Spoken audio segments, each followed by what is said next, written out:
Гардзянскі блогер і былы палітвязень Вадзім Ермашук, вядомы як Вадзімаці, афіцыйна абвешчаны ў вышук. Пра гэта хлопец паведаміў у сваіх сацыяльных сетках. Ягонае фота з'явілася на інфармацыйнай дошцы каля аднаго з аддзяленняў міліцыі ў горадні. Ермашука абвінавачваюць на падставе адразу некалькіх артыкулаў крымінальнага кодексу: спрыянне экстрэмісцкай дзейнасці, знявага прадстаўніка ўлады і знявага суддзі. Вадзіма Ермашука затрымалі яшчэ ў 2021 годзе. Тады ён адбыў 40 сотняў адміністратыўнага арышту, а пасля яго асудзілі на 3 гады калоніі за нібыта знявагу Лукашэнкі і глумленне з дзяржаўных сімвалаў. Падчас зняволення блогер перажыў вялікі ціск з боку адміністрацыі і меў нізкі статус у калоніі. Вадзімаці выйшаў на волю летам 2024 і затым пакінуў Беларусь. За кратамі, сцвярджае Ермашук, ягонае здароўе было падарванае. Ён не мог своечасова атрымоўваць неабходнай медычнай дапамогі, а пасля вызвалення ў яго была выяўленая злаякасная меланома. Ініцыятыва BuyHelp, якая цягам 3 месяцаў дапамагала Ермашуку падчас ягонага перабывання ў Польшчы, урэшце пастанавіла спыніць гэтую дапамогу. Таксама ён атрымаў адмову ў працягу пражывання ў варшавскім шэлтары. Прадстаўнікі фонду патлумачылі такі крок парушэннем дамовы з боку Вадзіма, у тым ліку раскрыццём канфідэнцыйнай інфармацыі. Ну што ж, Вадзім Ермашук ужо ў нашай студыі. Вітаю вас. Добрый вечер. Як вы ўспрынялі навіну пра абвяшчэнне вас у вышук? Ну, я понимал, что это произойдет, потому что еще когда я был в Гродно, мой инспектор говорил: если ты уедешь там или что, то мы тебя подадим в розыск. Потому что всегда им вопросы задавал, не боялся их. Вот, привет, кстати, ему. Вот. Это помста за то, что вы не молчали? Это была помста за то, что я не молчал. Я не молчал даже, когда освободился. И люди уже за меня там боялись. Я посетил и тюрьму, и народных депутатов, и сенатора. И пришел в тюрьму, в то место, где меня катовали. Я пришел к начальнику тюрьмы задать вопрос. За что? Вось, уласна, чаму вы не молчали? Я думаю, что гэта неверагодна складана распавядаць пра катаванні, пра знявагу, пра здзекі на падставе і сексуальнай арыентацыі, і на падставе грамадзянскай пазіцыі. Чаму вы вырашылі пра гэта распавесці адкрыта? Ну, потому что об этом все молчат в основном.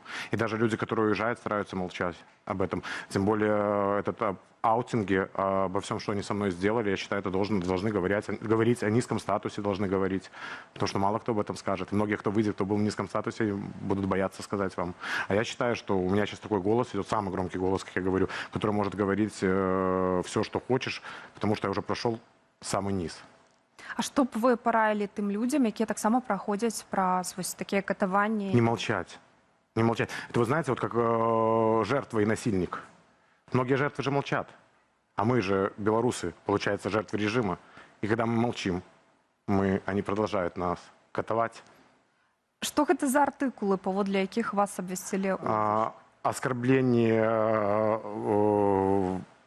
судьи и этого, ну, короче, оскорбление судьи, содействие экстремистской организации, соответственно, наверное, там, ну, тоже Белсат, там, я не знаю, интервью, когда даешь, и оскорбление должностного лица опять. Ну, короче, вот в итоге где-то 10. Мы можем только здогадываться, что это, что могло... Ну, я в Инстаграм скинул некоторых судей, которые... Я все фамилии запомнил, я всех запомнил людей, которые издевались надо мной, которые... принимали участие в моих издевательствах, я их все имена, фамилии я запомнил. Вот мой блокнот еще в тюрьме, когда у меня спрашивали, я там говорю, завел блокнотик, типа, кто хорошо ко мне относится, кто плохо. И вот, и меня спросили, где твой блокнот? Я говорю, в голове. Я всех помню, всех по имени, и каждый человек должен помнить, чтобы потом обнародовать эти имена, и потому что чтобы соседи знали, чтобы люди, и это должен каждый белорус делать так. Ці нейкім чынам, на вашу думку, гэты вышук адаб'ецца на вашем жыцці тут, або ніякім чынам апроч? Я не знаю, я живу сердцем. Я то, что чувствую, то и делаю. Например, у меня арестовали квартиру. Сразу же после первого интервью, когда арестовали квартиру. Они ее разгромили всю. Они ее все там уничтожили, порвали, фотографии, все. Это был привет, когда 26 числа был президентские выборы, у нас акция была в Варшаве. И после этого они передали еще привет. Эти телеграм-каналы, привет беглым всем через меня передали. Вот. И вы знаете, что самое страшное? Это делается на уровне местном. Я сам с Гродно. И это не на уровне республиканском, это не был приказ. Это делают местные власти, местные правоохранители, особенно, наверное, Губопик меня не любит, гродненский. И это они делают от себя. Им разрешили делать все, что они захотят. Или же они это сами сделали. Потому что вроде бы и санкций, ничего прокурора, если я помню, ну, понимаю, не было.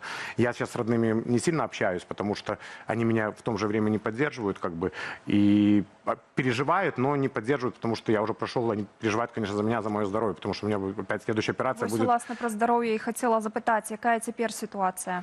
В среду операция очередная, 4-я.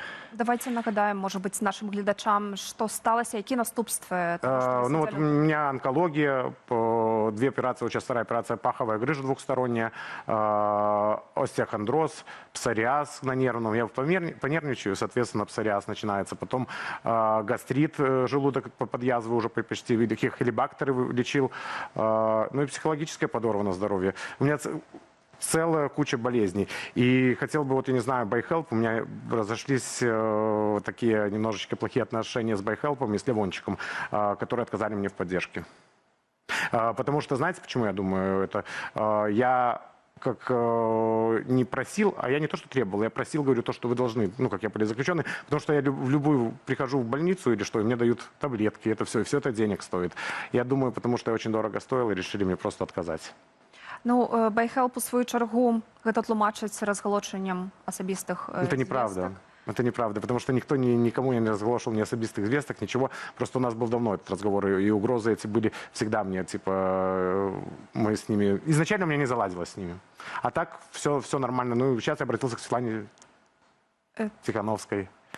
Ну, будем что-то думать, потому что мне сейчас надо каждые 3 месяца наблюдаться у онколога, плюс вот эти операции. И то я эти операции делал за свой счет, ну, как бы и выбивал уже от польского государства, которое, спасибо большое Польше, и спасибо большое, что они нас хоть как-то поддерживают даже в медицине, пока мы получаем международную защиту.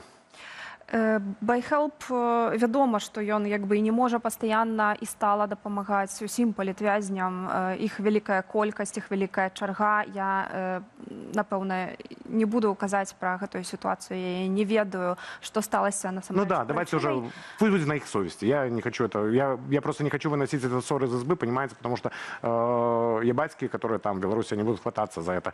Мне здесь помогли, мне здесь есть хорошие люди. Так, але вы чалавек публічны, што рабіць тым, хто не выходзіць і не кажа пра свае праблемы? Куды И, вот звяртацца? это- Як и жывецца? эти люди должны не молчать, извертаться, потому что многие, ну не помогли, ну ничего. Тем более человек, который отсидел политически, эта инициатива, они им помогают, должны. А многие даже не обращаются, некоторые, просто через знакомых, через друзей. А у меня такая армия поклонников, говорю, друзей и знакомых, которые я всегда говорил, не имей 100 рублей, а имей 100 друзей. И это действует. Што на дадзены момант яшчэ вам патрэбна? На даденный момент, вот я сейчас снимаю жилье, как бы сбор прошел на Байсол, помогли. Ну, будет на жилье, на медицину мне пока хватит. Ну, и дальше буду смотреть, конечно, смотреть работу. Я очень хочу работать, но пока не могу, понимаете, тяжело. Сейчас сделаю операцию опять. И все говорят, почему я не работаю? Так у меня операции идут одна за одной, понимаете.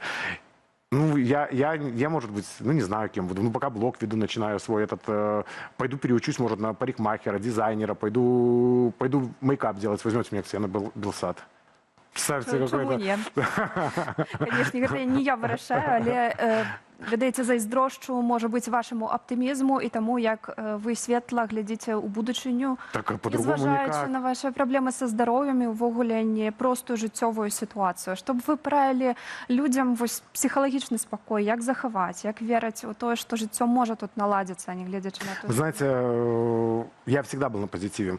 Меня жизнь сломала всю... Ну, я здесь 10 лет стал сиротой. Потом... У меня были проблемы, но я отучился. У меня очень отличная семья, которая меня вырастила, моя мама и сестра. И мне какие-то вся жизнь давала испытания. И я всегда, вот знаете, чуть-чуть улыбкой. Надо улыбаться. Улыбка спасет мир. И вот учителя мои еще в школе, в университете, техника говорит, Ермашук, ты своей улыбкой пробьешь себе дорогу. Так что улыбайтесь. Вы вядзеце блог, жылі ў горадзе. Ці вы ведаеце, як выглядае цяпер сітуацыя ў вашым горадзе? Я смотрю иногда за блогером, за всем, я в шоке. Город меняется, город серый становится. Меняется. А вы понимаете, вот смотрите, протесты, когда были в 2020 году, какие вышли все креативные, яркие люди. Кстати, ЛГБТ-сообщество и квир-сообщество Беларуси, там большинство было людей в Минске, в разных городах, которые поддержали Светлану. Какие были креативные плакаты, лозунги, эти вот... А кто... И эти все люди сейчас уехали. Это вся вот культура, там и актеры, и художники, дизайнеры. У меня литераторы, там я не знаю кто, экономисты, юристы, философы. Это умные люди выходили. А кто там остался сейчас? Ну, конечно, не в обиду, остались нормальные тоже, кто-то скрывается, но в основном там осталась вот эта вот серость. И я называю наше общество серое всегда. Почему меня арестовали? Потому что я показывал, как должен быть жить свободный человек, который не должен не спрашивать ничего. Но такие там не нужны, там должны роботы быть. Вот БРСМовцы. Там остались БРСМовцы, которые загоняют БРСМ у нас в Беларуси с самого начала, поддержка типа Лукашенки, молодежи. Вот там такие остались. Ну, ёсць і другі бок медалі, што ўсё ж такі не ўсе такія адважныя, не ўсе выказваюць сваю грамадскую пазіцыю і гатовыя на тое, што іх могуць рэпрэсаваць, што яны могуць сесці за краты.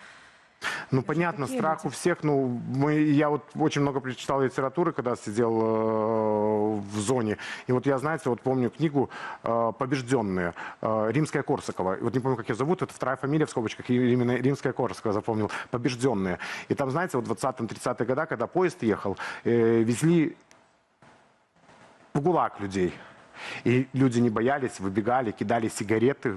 Конвоиры, некоторые стреляли, некоторые кричали. И люди в то страшное время без интернета делали такие поступки, кидали в вагоны, там уже мертвые лежали некоторые, кидали сигареты, булку. 20-е, 30-е годы. А как спасали людей в 20-е, 30-е годы? У меня репрессированная моя прабабушка, прадед. Спасали друг друга, фамилии меняли, помогали. Моя бабушка была Пан, стала Пекарской. Люди помогали. А что сейчас мир интернета? И чего бояться? Если бы каждый взял бы интернет, взял бы, закрылся в своем доме, показал, все, у нас капец, ничего бы не сделали. А получается, люди все, ой, мне страшно. А что мы сделаем? И толпа выходит, а что мы сделаем? А что мы сделаем? И я когда сказал, что... Мне говорит, Вадим, зачем ты винишь белорусов? Конечно, я не то, что виню белорусов, я просто говорю, что белорусы в своем роде виноваты, что с нами так делают. Потому что они молчат. Як можна, я пацікаўлюся, як змяніў вас 20-й год? Уласна, вы тады не пабаяліся, выйшлі... Я не вышел не с 20-го года, я с 10-го года вышел. Яшчэ раней, бачыце, як змяніў вас гэты досвед і досвед пратэсту, досвед не баяцца казаць праўду, досвед, магчыма, таксама турмы, не самы лёгкі. Што змянілася ў вас? Я всегда такой был. Меня так воспитали. Все считают, что, например, там, если человек ты из ЛГБТ-сообщества или где-то ты должен быть не сильным, а вы знаете, что многие люди гораздо сильнее. Как мне комментарии писали на YouTube-канале, там, что вот такие люди еще надо гордиться. Потому что я никогда не молчал. Ни в школе, ни в университете, ни в Беларуси. Я ходил на прямых связях с мэром, губернатором. Там, ну, они же такие люди. Я потому что отношусь к людям вообще. Хоть ты Трамп, там, Путин, для меня вы одинаковы. Как бы вы одинаковые люди, как бы... Все мы в бане одинаковые, в туалет одинаково ходим, я так говорю, это понимаете, почему это есть разграничение. Мир, это, я за мир без границ. Мир это наша общая земля, где мы хозяева, каждый человек по-своему. А у нас об этом забывают люди. Ці будете святкаваць Дзень волі? Конечно. Конечно, буду святковать. И, ну, перед операцией, у меня за следующий день операция. Это мне мой хирург, он, кстати, тоже экстремист наш, белорус, спасибо ему, и который мне помогает в этом. Он и онкологию проверил, и сейчас операцию будет делать. Мы хотели 24-го, 24-го, 25-го, но мы решили с 25-го на 26-го, что 25-го я где-то вышел там или что-то, и потому что обычно 23-го, и там я поеду в другой город делать операцию, не здесь. Конечно, буду святковать. И еще, кстати, я хочу сказать большое спасибо вас, ну, так, я не знаю, Алисе Сармант, представительница ТГ Хауса, которая, если вы, может, знаете, слышали про нее, она очень помогает политзаключенным именно ЛГБТ-сообщества и квир-персонам, которые переезжают из Беларуси. А сейчас идет очень большие репрессии на людей, от ЛГБТК, это правда. И спасибо ей и за то, что она им помогает. Можна яшчэ пацікаўлюся пра вашу асабістую гісторыю? Калі я не памыляюся, ваш малады чалавек быў у Літве і таксама чакаў на статус. Я надеюсь, вы будете со мной дружить, я вам открою тайну, которую еще никто не знает. У нас с Спиридовичем Денисом была свадьба 20-го. Вау, я вас віншую. 20 марта. Для того, чтобы помочь, переехать ему и все. Даже мои родные сейчас все будут в шоке. И надеюсь, потом мы расскажем. У нас есть видео, еще этого никто не знает. Сейчас мы официально муж и муж. Для Беларуси это впервые. Тым больш, мы вас віншуем. Гэта вельмі цудоўная навіна. І я так разумею, што сітуацыя з легалізацыяй вырашылася, бо Тяжело было. Сначала был отказ, потому что подали Литва готова перекинуть его сюда, а Польша нет. И мы пришли через Юту, была свадьба, в час 15 расписывались, свидетельницами была Коллегова, если знаете такую, Коллегова, и Юля Слівко. Ну што ж, дзякую вам вялікі, жадаю здароўя, жадаю таксама веры ў сябе і няхай усё складзецца, няхай будзе шчаслівая будучыня.